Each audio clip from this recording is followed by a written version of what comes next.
E aí, rapaziada, beleza?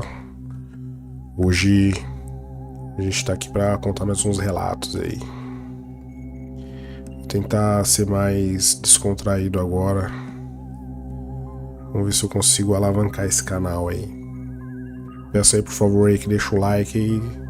Eu vou pedir no começo já. Deixa o like, comenta, se inscreve no canal aí, ajuda aí a gente a atingir 100 inscritos, né? Essa é a meta aí desse mês de outubro. Ou se a gente conseguir em setembro, perfeito. Vamos lá então. Começar esses relatos aí. O Lucas era um jovem profissional, com uma rotina ocupada e bastante estressante. Ele morava sozinho em um apartamento pequeno, mas era confortável, no centro da cidade. As noites eram seu momento de descanso, quando finalmente podia se desconectar do trabalho e relaxar. Porém, tudo começou a mudar numa noite de segunda-feira. Por volta da meia-noite, enquanto se preparava para dormir, o telefone de Lucas começou a tocar. Era um número desconhecido. Sem pensar muito, ele ignorou, achando que era algum tipo de telemarketing ou engano. No entanto, as ligações continuaram. 3 vezes ao mesmo número insistia. Irritado, ele finalmente atendeu. Alô? Disse com a voz cansada. Mas do outro lado só havia silêncio. Nenhuma palavra, nenhum som, apenas uma leve respiração. Tão suave que ele mal podia distinguir se era real ou sua mente estava pegando uma peça. Ele desligou, sem dar muita importância, mas durante os dias seguintes, as ligações misteriosas continuaram, sempre à mesma hora e sempre com o mesmo silêncio sufocante, acompanhado por aquela respiração quase imperceptível. Lucas começou a se incomodar. Quem estaria ligando? Por que ninguém dizia nada? Estava cansado de ser incomodado. Ele decidiu bloquear o número.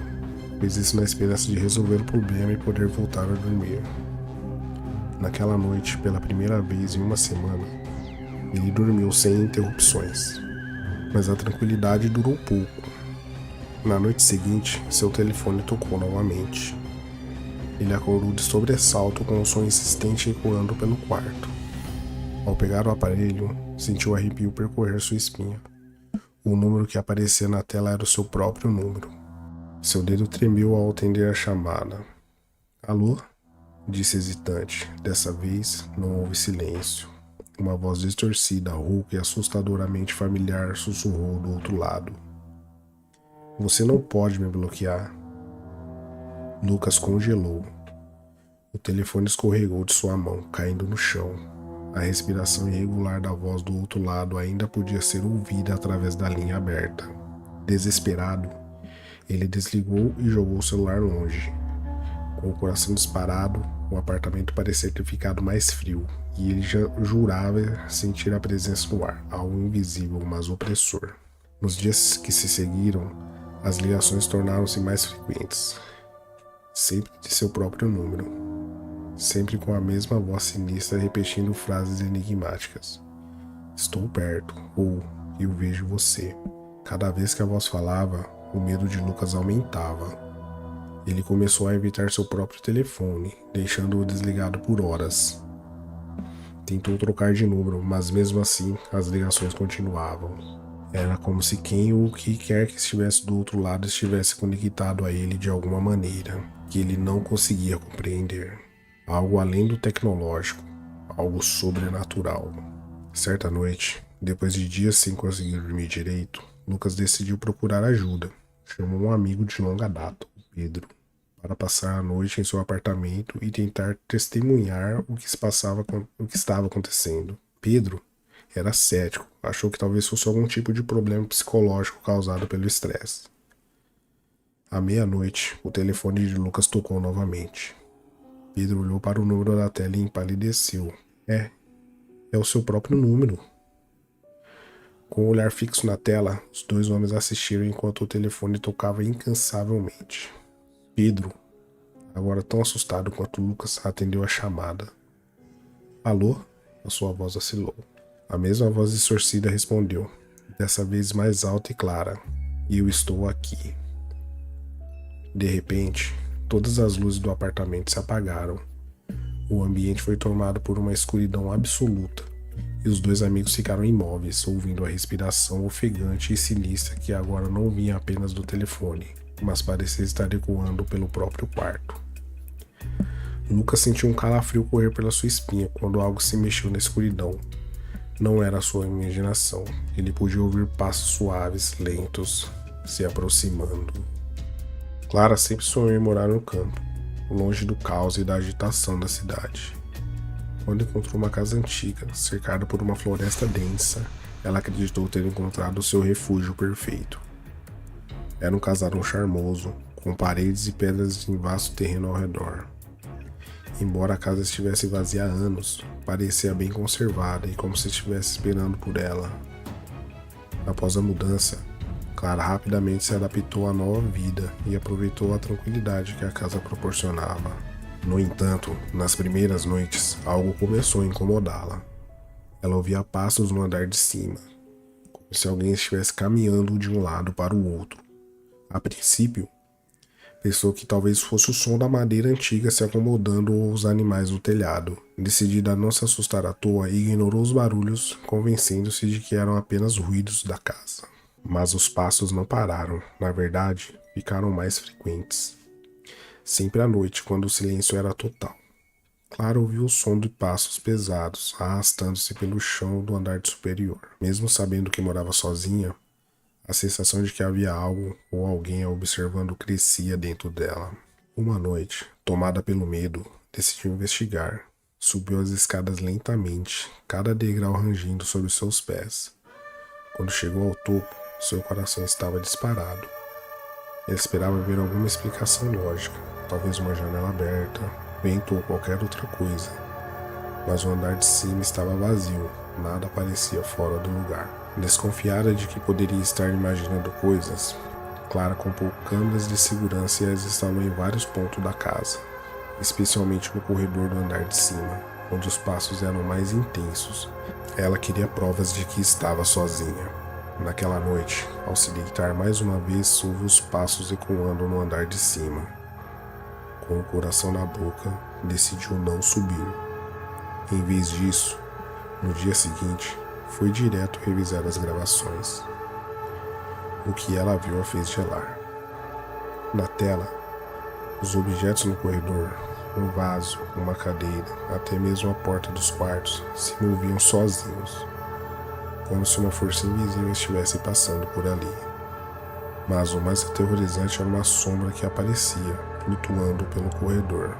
Não tinha uma forma clara, mas era impossível negar sua presença. E então, Clara viu algo que a fez parar de respirar.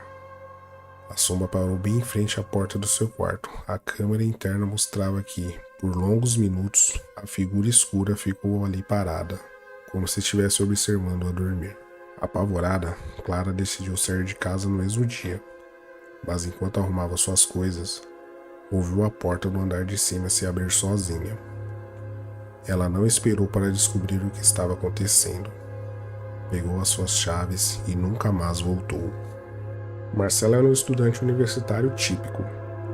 Passava a maior parte do tempo entre as bibliotecas e as aulas, e, para economizar dinheiro, decidiu alugar um quarto em uma pensão barata, gerida por uma senhora idosa e simpática. O quarto era pequeno, mas confortável, com uma cama, uma mesa de estudos e um grande espelho antigo na parede. O espelho parecia ser uma peça de família, sua moldura de madeira escura e talhada com padrões intrincados. Apesar da aparência, Marcelo não prestava muita atenção nele, ao menos no começo. Nos primeiros dias, tudo parecia normal. O quarto era silencioso e o espelho, embora imponente, parecia ser apenas mais um item decorativo. No entanto, Marcelo começou a notar algo estranho. Às vezes, ao passar rapidamente pelo espelho, ele tinha a sensação de que seu reflexo não estava em sincronia com seus movimentos. Era quase imperceptível, como se, por um segundo, sua imagem demorasse um pouco mais para acompanhá-lo. Certa vez, enquanto se preparava para sair, parou em frente ao espelho para ajustar sua gravata. Ele olhou diretamente para o reflexo e, por um breve momento, viu algo que o fez recuar. Seu reflexo parecia estar sorrindo, mas ele próprio não estava. Tentando se convencer de que era apenas cansaço, decidiu ignorar o que viu. No entanto, as coisas só pioraram. Nos dias seguintes, a sensação de que havia algo errado com o espelho se intensificou. Ele começou a evitar olhar para ele, temendo ver algo que não deveria. Mesmo assim, a presença do objeto no quarto era sufocante, como se o estivesse observando constantemente. Uma noite, depois de estudar até tarde, Marcelo estava exausto e se preparava para ir dormir. Ao passar pelo espelho, algo estranho aconteceu. Ele percebeu pelo canto do olho que seu reflexo não estava mais acompanhando seus movimentos. Curioso, ele virou-se devagar para olhar diretamente para o espelho. Seu reflexo não se moveu. Ele ficou paralisado de medo. A imagem no espelho o encarava, imóvel, com os olhos vazios e frios, enquanto um sorriso maligno se espalhava lentamente pelo rosto. Marcelo deu um passo para trás, mas seu reflexo continuava parado, como se fosse uma entidade separada, observando-o com uma fome perturbadora. Sem saber o que fazer, Marcelo correu para a porta, mas antes de sair do quarto, olhou mais uma vez para o espelho. Para seu horror, seu reflexo levantava a mão e acenou para ele, antes de desaparecer completamente do vidro. No dia seguinte, Marcelo mudou-se para outro lugar, deixando tudo para trás, inclusive o espelho. Mas às vezes, ao passar por espelhos ou janelas refletoras, ele tem a sensação de que algo ainda está lá, observando e esperando pelo momento certo para aparecer novamente. Renata estava ajudando seus pais a arrumar o sótão da casa onde passou a infância, quando encontrou algo que não havia há muitos anos, uma boneca antiga, sua favorita quando era criança.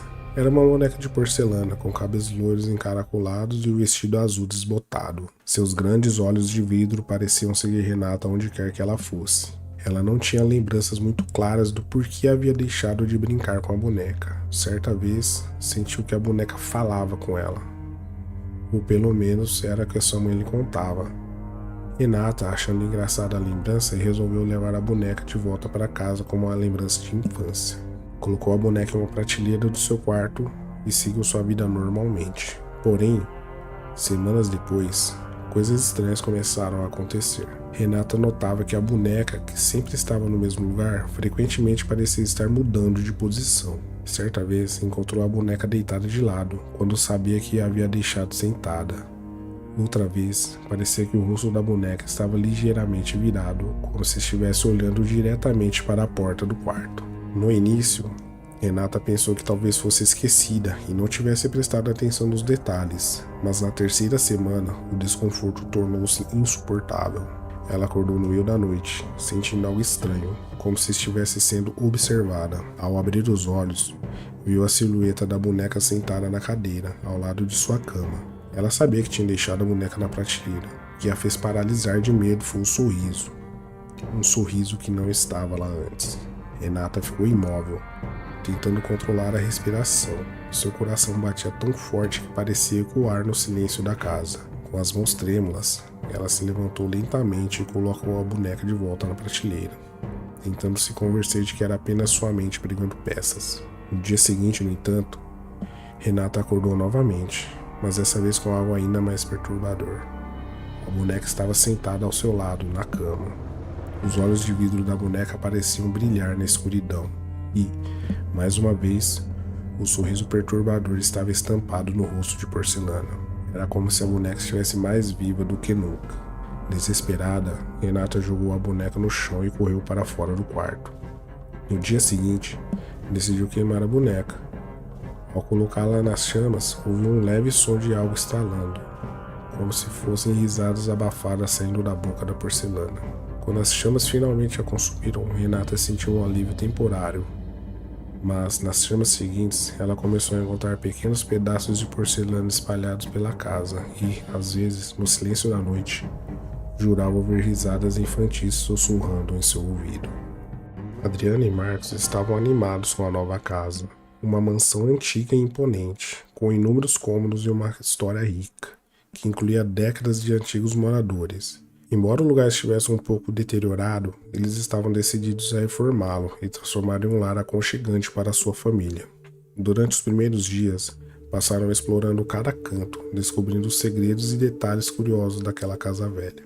Porém, enquanto moviam móveis antigos em um dos corredores, descobriram algo inusitado, uma porta escondida atrás de uma estante pesada.